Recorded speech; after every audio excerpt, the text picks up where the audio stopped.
afternoon to all our viewers today. And in our Doctor Speak series, we are today here with Dr. Jyoti Shinde. हर हफ्ते हम लोग कोई नया topic, कोई नई प्रॉब्लम, हेल्थ कंसर्न को लेके we have this podcast with our doctors.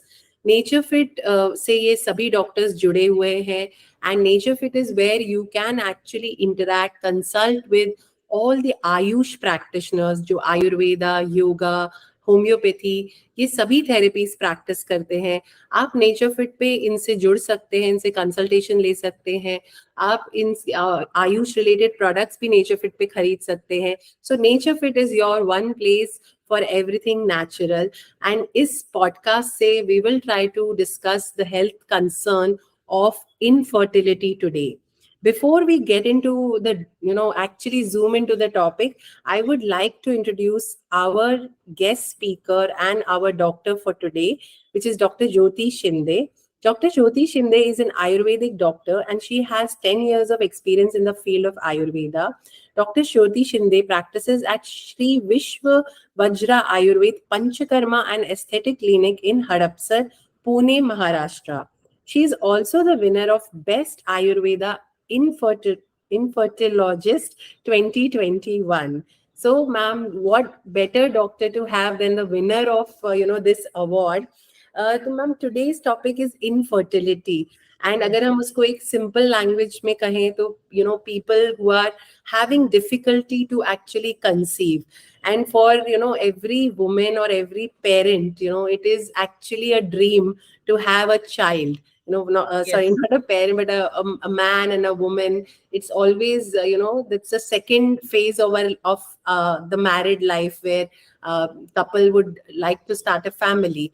And how, in the recent times, we have seen that every, almost out of 3 out of 5 couples are having a problem of conceiving. So it has become like a pandemic only, where this issue is coming again and again and people are really finding it difficult. हमारे पुराने जमाने में जब हमारे दादा परदादा होते थे, उनके 10 बच्चे 12 बच्चे होते थे ना, पूरा क्रिकेट टीम ही होता है.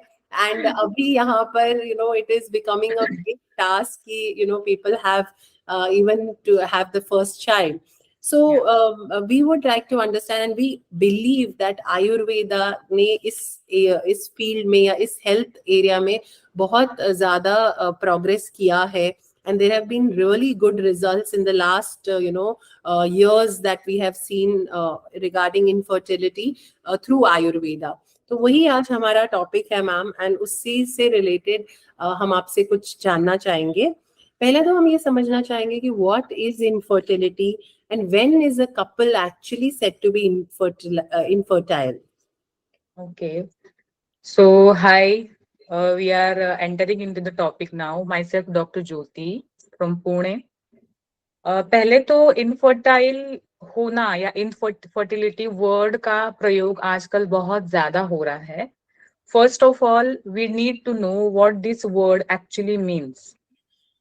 बाय डेफिनेशन अगर हम जाएंगे तो if a couple is mentally, physically, socially and sexually fit and fine, and they are trying for 1 year continuously to have a baby, and still they are not getting conceived, then the question raises ki if they are infertile, or if they are not able to conceive, or if they are impotent. इतना सब होने के बाद भी हम लोग उनको label नहीं करते हैं कि वो इनफर्टाइल कपल है. आजकल क्या देखा जाता है कि तुरंत 2-3 अटेम्प्ट्स जब महीने के जाएंगे, 2-3 महीने के बाद ही कपल डॉक्टर्स को सीधे सीधे ऐसे बोलते हैं कि yes ma'am, we are having infertility problem. So this is not the right way to enter into such kind of problems. पहले आप ये जान लीजिए कि आप सच में इनफर्टाइल हो क्या, ये जानना जरूरी है, और इसके लिए आपको डॉक्टर के पास जाना जरूरी होता है. आयुर्वेदा के हिसाब से अगर देखेंगे तो infertility is a secondary disease to something primary disease entity जो हमारी बॉडी में रहती है, जैसे कि इरेगुलर पीरियड्स रहते हैं, क्रॉनिक फीवर रहता है, क्रॉनिक स्किन डिसीजेस रहते हैं, इरिटेबल बाउल सिंड्रोम होता है, एसिडिटी इश्यूज होते हैं, मेल्स में हर्निया, हाइड्रोसिल, ये सब इश्यूज होते हैं, वेरिकोसिल होता है। तो अगर ये सब इश्यू चल रहे हैं and then they are not having a child, तो इस केसेस में भी infertility is always secondary. In 95% of cases we see कि इनफर्टिलिटी ये सेकेंडरी ही आ रहा है, और आयुर्वेद ने भी इसको ऐसे ही जाना है, और ट्रीटमेंट का पार्ट भी ऐसा ही है कि बेसिक आपका कॉज क्या है, उसको अगर ट्रीट करेंगे तो you will be able to get conceived. Again infertility और टू गेट फर्टाइल मीन्स सिर्फ यूरिन प्रेगनेंसी टेस्ट पॉजिटिव आना और बच्चा पेट में रहना इतना ही नहीं है।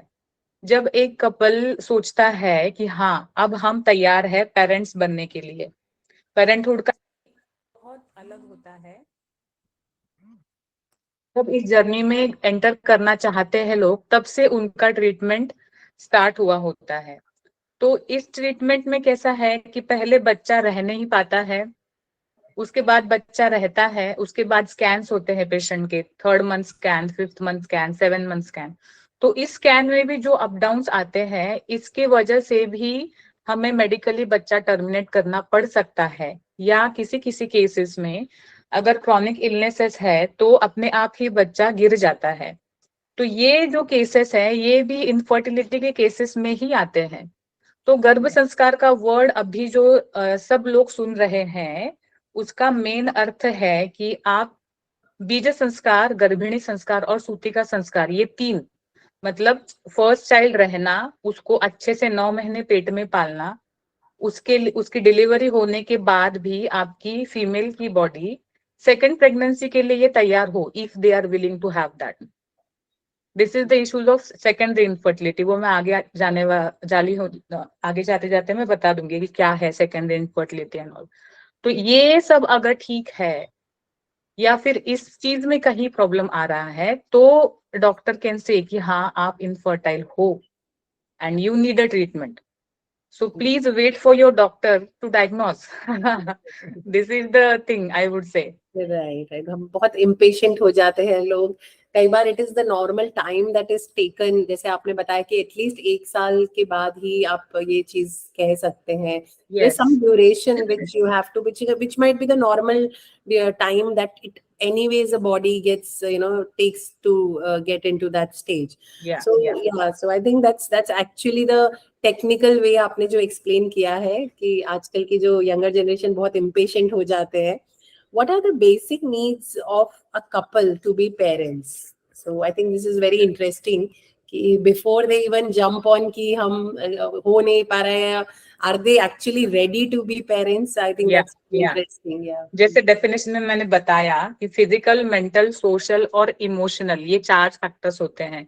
फिजिकल फैक्टर्स में तो हम पहले पेशेंट का या आई वुड से कपल का पूरा इन्वेस्टिगेशंस करवाते हैं, जिसमें आपका कंप्लीट ब्लड काउंट से लेकर LFT, KFT, HbA1c, BSL, ESR, ये सब चीजें इंक्लूड हो जाती है। यूरिन इन्फेक्शन है क्या वो देखना पड़ता है, वेनरल डिसीजेस देखने पड़ते हैं, ये सब चीजें नॉर्मल है। सीमेन एनालिसिस होता है मेल पेशेंट के लिए, वो भी नॉर्मल है। और इसके आगे स्कैन्स होते हैं कुछ कुछ प्रकार के, अगर रिक्वायर्ड है तो। ये सब बेसिक चीजें अगर फिजिकली नॉर्मल है तो वी हैव टू सी कि पेशेंट का लाइफस्टाइल कैसा है, उनकी मेंटालिटी है क्या। बहुत बार क्या हो जाता है कि शादी को 1 साल हुआ है, घर वाले कह रहे हैं, इसलिए कपल गोज टू थिंक कि हाँ चलो हम we will conceive now. And अगर एक बार कंसीव हो गया तो they get into stress and depression कि what we are going to do now, how we are manage our careers and all. So इसलिए ये भी देखना जरूरी हो जाता है कि if they are mentally prepared for that or not. Again financially हर एक का वेरी है, पर्सनल इशू है, so I'll not address that in this session. And socially भी एक कपल के तौर पर जाना और एक बच्चे की जिम्मेदारी हमारी पूरी लाइफ तक लेना, ये रिस्पॉन्सिबिलिटी अगर आपने मेंटली हैंडल करने का सोचा है, तभी वी वुड से कि you are ready to be parents. ऐसा सब होता है। अगेन दूसरी बात यह है कि आयुर्वेद का जो टेक्स्ट है उसमें ऋतु क्षेत्राम्बु बीजाणाम ऐसा रेफरेंस है। मतलब क्या है, ऋतु मीन्स फीमेल का पीरियड अच्छा होना चाहिए, अच्छी तरह से आना चाहिए, उसका बाद में जो बीज बनने की प्रोसेस है, स्त्री बीज, ओवम, वो भी अच्छी होनी चाहिए। क्षेत्र means anatomical positions and anatomical conditions of both the partners that has to be normal when we are thinking about conceiving. अंबु, अंबु मीन्स कुछ इस तरह के सिक्रेशंस होते हैं जो ओवम को या स्पर्म को रैप करके रखते हैं ताकि वो एक बॉडी से दूसरी बॉडी में ट्रांसफर अच्छे से हो पाए, और ट्रांसफर होने के बाद उसकी वायबिलिटी जो है इन फीमेल वो अच्छी रहे, और बाद में उसका zygote and embryo everything will be formed. तो इसलिए ये सिक्रेशन जरूरी होते हैं, इसको अंबु ऐसे आयुर्वेद ने कहा है। और बीजाणम, बीजाणम मीन्स ओवम इन फीमेल्स, जो स्त्री बीज है, एंड पुरुष में स्टीमेन या स्पर्म। ये सब चीजें अगर अच्छी है तो he you are capable to be parents, ऐसा भी कहा है। मेंटल स्ट्रेस का मैंने अभी भी एड्रेस किया कि फैमिली के प्रेशर की वजह से बहुत लोग ऐसे सोचते हैं कि नहीं हमें अभी पेरेंट्स बनना है, तो that they have to think and handle on their levels only. और कि ये सब तो हो गया कि रिप्रोडक्टिव हेल्थ के बारे में हम लोग बातें कर रहे हैं अभी, लेकिन रिप्रोडक्टिव हेल्थ जो कि सेकेंडरी आती है, जो डिपेंड करती है आपकी प्राइमरी बेसिक हेल्थ लेवल पर। फॉर एग्जाम्पल, एक पेशेंट में, this is the real case I am telling you, continuously low sperm count आ रहा है and he is getting treated by every doctor, every other doctor is treating him. जब patient का consultation हुआ तो ये हमने ऐसे पाया कि उसको हर महीने वायरल फीवर कंटिन्यूअसली आ रहा है। सो उसके महीने का एक वीक तो वायरल फीवर ट्रीट करने में ही जा रहा है। तो ये उसका बेसिक हेल्थ अच्छा नहीं था, इसकी वजह से जो भी न्यूट्रिशन है या जो रिक्वायर्ड केमिकल प्रोसेसेस है जो स्पर्म बनने में रिक्वायर्ड होती है वो अच्छे से नहीं हो रही है। उसकी histopathology is not reacting good because of this fever condition which is coming monthly. तो उस वो कंडीशन ठीक की जब भी, तो प्राइमरी बेस अच्छा हुआ उसका, एंड देन स्पर्म काउंट भी अच्छा हुआ। Okay, so how can, now that we have understood, कि कैसे कहाँ कहाँ प्रॉब्लम हो सकती है और क्या बेसिक रिक्वायरमेंट होता है एक कपल को पेरेंट्स बनने का, and so all those conditions have to be taken in consideration. So how can Ayurveda help address stress and emotional factors impacting fertility? Like you mentioned that it is one of the very important factors which can lead to that. तो कैसे हम आयुर्वेदा, जहां तक हमें समझता है कि नहीं कुछ हमने मेडिकेशन ले लिया या कुछ ट्रीटमेंट ले लिया, तो how does the emotional and the stress part be taken care of? Yes, पहले हम ये समझते हैं कि स्ट्रेस फैक्टर इम्पैक्ट कैसे करेगा। स्ट्रेस फैक्टर जब भी होता है तब यूजुअली चेंजेस ये देखे जाते हैं, specially in male partners, erectile dysfunction देखा जाता है, premature ejaculation will be there, sperm count का लो होना, या स्पर्म सीमेन में स्पर्म ही नहीं है, कंडीशन इज कॉल्ड एज एजूस्पर्मिया, ये सब भी देखा जाता है। तो इस कंडीशंस में हमें जैसे जैसे मैंने पहले बताया कि बेसिक हेल्थ प्रॉब्लम्स क्या है उसको तो देखना ही पड़ता है, और अगेन उसके हिसाब से पंचकर्मा, डाइट, मेडिसिन, ये सब हम लोग एड्रेस करते रहते हैं। रिसेंट केसेस में अगर मैं स्ट्रेस इंड्यूस्ड इनफर्टिलिटी की बात करूंगी तो we have a patient right now also straight from Dubai, he is coming for the treatment in Pune. तो ये जो मेल पेशेंट है इसने सब जगह पे ट्रीटमेंट लिया हुआ है, is the case of azoospermia. Azoospermia means semen count zero, sperm count zero है उसका, था मीन्स। तो जब उसको चेक किया तो उसका मेंटल स्ट्रेस लेवल इतना था कि he was not able to tell his name looking at me. This was the condition of depression he was having at that time. Well educated था लेकिन उसका कॉन्फिडेंस लेवल बिल्कुल भी जीरो था, और उसको इरिटेबल बाउल सिंड्रोम भी था। ये सब चीजें देखते हुए जब उसको हमने ट्रीट किया बस्ती, विरेचन, रक्तमोक्षण और शिरोधारा से, और medicine is always a game changing factor in each and every case, diet भी चेक करना पड़ा, तो उसके बाद से ही इज इम्प्रूविंग नाउ, तो we are going toward success now. ये भी एक केस है, और रीजन उसका सिर्फ स्ट्रेस इंड्यूस्ड ही था, बाकी there was no any reason. Secondly, आजकल आईटी क्राउड ज्यादा है और आईटी क्राउड में ऐसा हो जाता है कि उनको यूएस शिफ्ट में काम करना पड़ता है, या वो किसी अदर ज्योग्राफिकल एरिया में है और उनको किसी अदर ज्योग्राफिकल एरिया के शिफ्ट के टाइम की लिमिट में काम करना पड़ता है। तो इससे क्या होता है कि उनके जो रिदम्स है, सर्काडियन रिदम्स बोलते हैं, वो चेंज हो जाते हैं। तो अक्सर मेल पेशेंट्स में हमें एजुस्पर्मिया, ओलिगोस्पर्मिया, एस्थेनोस्पर्मिया देखना पड़ता है। अगर ये भी चेंजेस है तो भी इसके लिए कुछ अलग रूल आयुर्वेद ने बोले हैं कि अगर आप अलग शिफ्ट में काम कर रहे हो, if you are not able to complete your sleep cycles in given period of time in given geographical area, तो भी उसके लिए अगर वो नियम पेशेंट फॉलो करता है, वो रूल्स फॉलो करता है, तो भी we can see the positive changes. Again, अब स्ट्रेस ये तो प्राइमरी लेवल का हो गया कि जो लाइफस्टाइल की वजह से आ रहा है या किसी के करियर की वजह से आ रहा है। अभी क्या हो रहा है कि मैरिजेस लेट हो रहे हैं। दैट्स वाई वी यूजुअली सी कि लेट 30s में लोग सोच रहे हैं बच्चा करने के लिए। AMH means anti Mullerian hormone. ये है एक हार्मोन आजकल बहुत ज्यादा ग्लोरीफाइड हो गया है। इसका मतलब क्या है कि आपका जो फीमेल के लिए होता है, ये आपका जो ओवेरियन रिजर्वायर है वो दिन ब दिन कम होते जाता है। It is a process of ageing that our body does to us. अगर आप 35 से ऊपर हो and if you are checking your AMH, तो वो कम ही आना है। लेकिन लोग क्या सोचते हैं कि अरे मेरा AMH कम है तो I am not able to conceive. उसका ये मतलब नहीं होता है। इसका मतलब ये होता है कि आप एज कर रहे हो and you have to think about it right now. तो अगर आपका एज इतना है और आप AMH के बारे में और ज्यादा स्ट्रेस ले रहे हो तो आपको डबल स्ट्रेस हो जाता है and it takes a lot of time to get conceive. तो ये भी सोचना है, we have to see the real fact and we should be able to accept the real facts of life.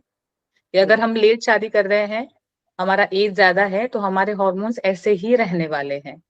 We cannot expect the hormonal level of a 20-year females in 35. Right. So these are some factors patient has to look after.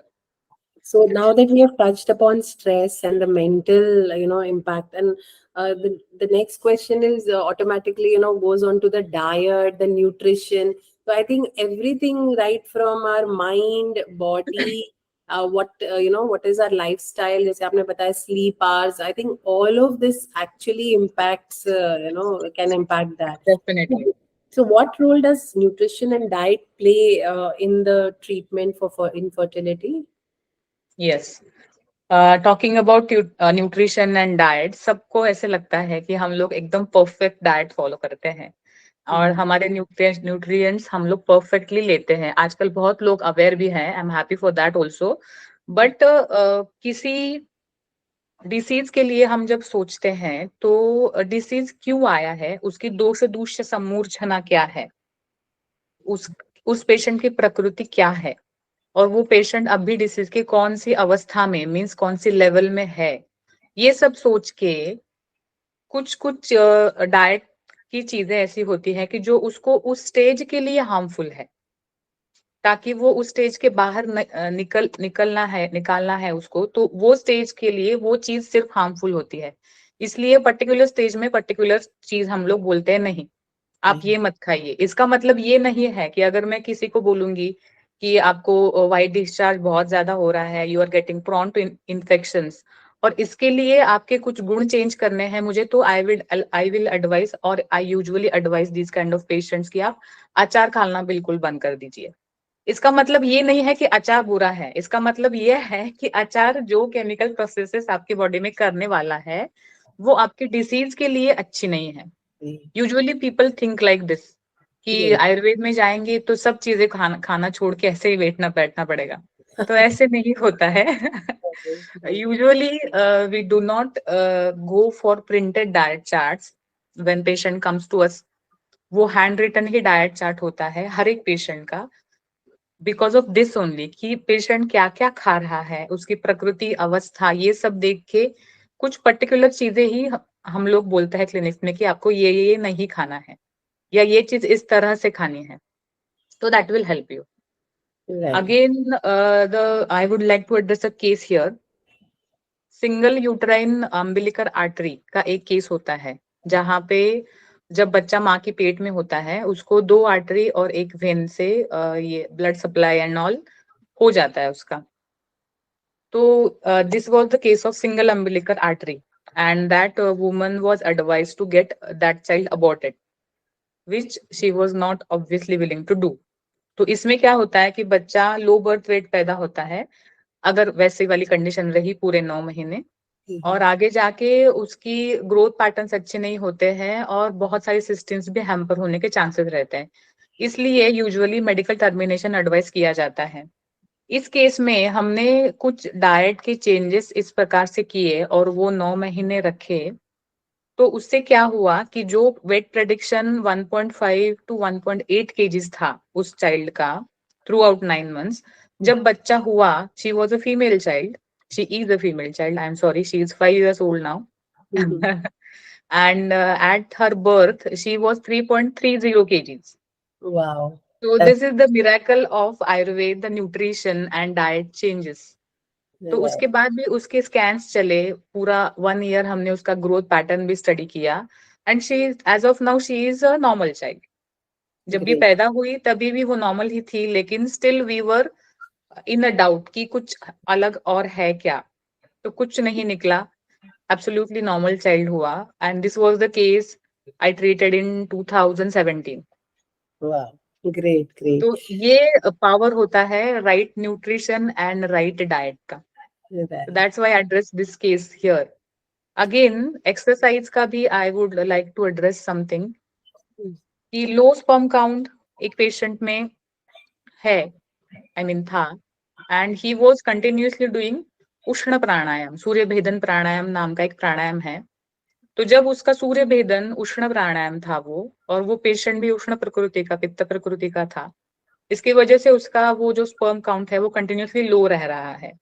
Continuously जब वो प्राणायाम हमने replace किया शीत प्राणायाम से, तब जाके medicine ने act किया। तो ये जो चीजें हैं, medicine and panchakarma and diet and nutrition exercise, ये सब हैंड इन हैंड चलते हैं आयुर्वेद में। Right, that's right. Why patient has to be so much patient. They get the results, right? That is Yeah, very that is for sure. That is right. for sure.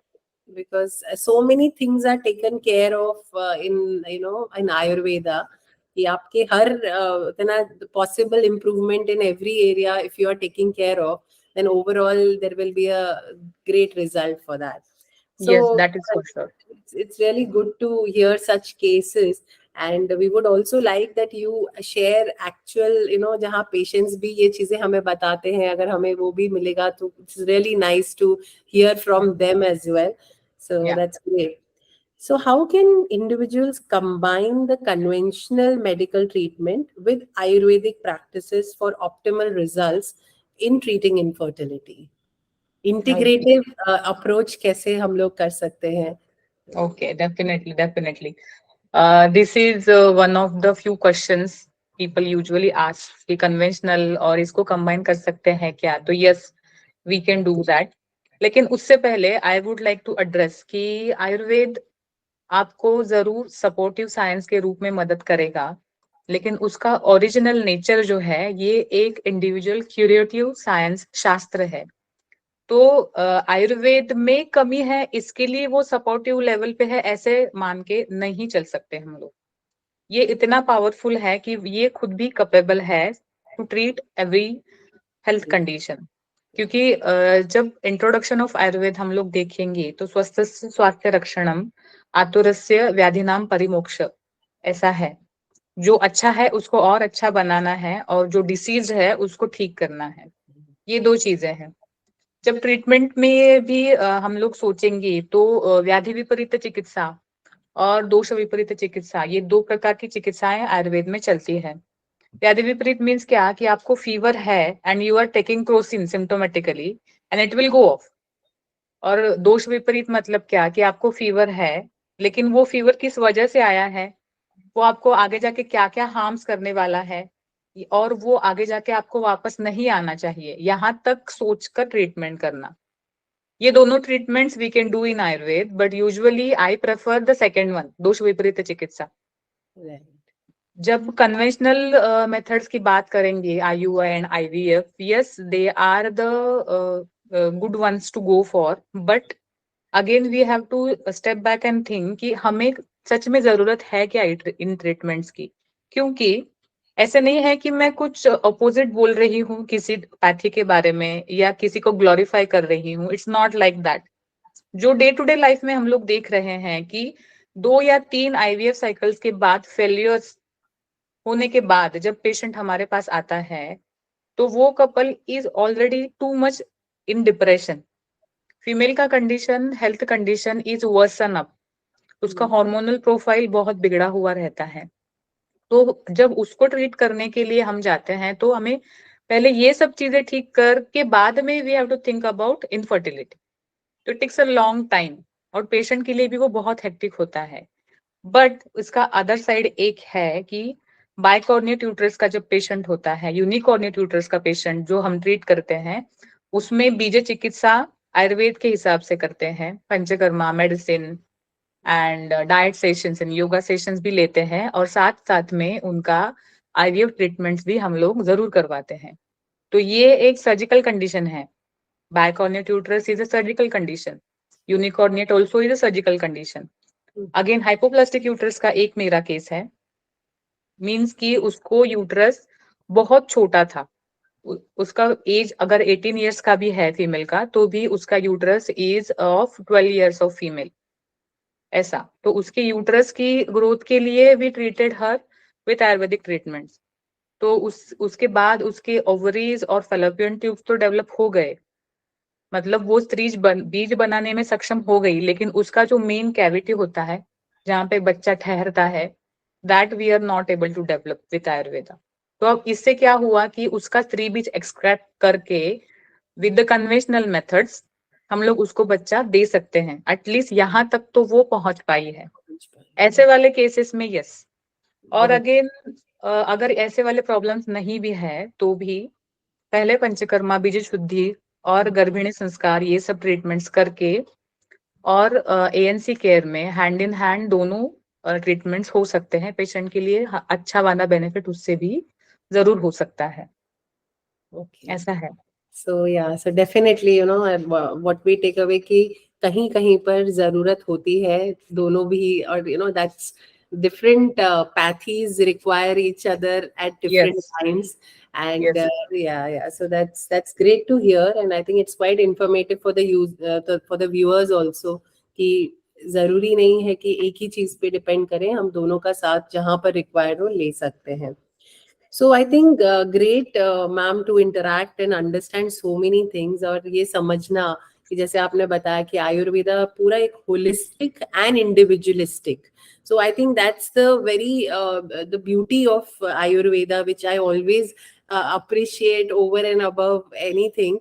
कि पूरे इंसान को पूरी तरह समझ के, a combination of mind, body, soul, वो पूरा yes, उसको कैप्चर करके एंड एक इंडिविजुअल का ट्रीटमेंट आप क्रिएट करते हैं. सो one thing works for all and one size fits for all does not work in Ayurveda, and that is why I think अगर आप इतना कस्टमाइज कर देंगे किसी के लिए तो जरूर वो उसके लिए वर्क करना ही है. एंड yes, जैसे yes. आपने कहा कि सभी पेशेंट्स को थोड़ा पेशेंस रखना चाहिए and Ayurveda can work miracles.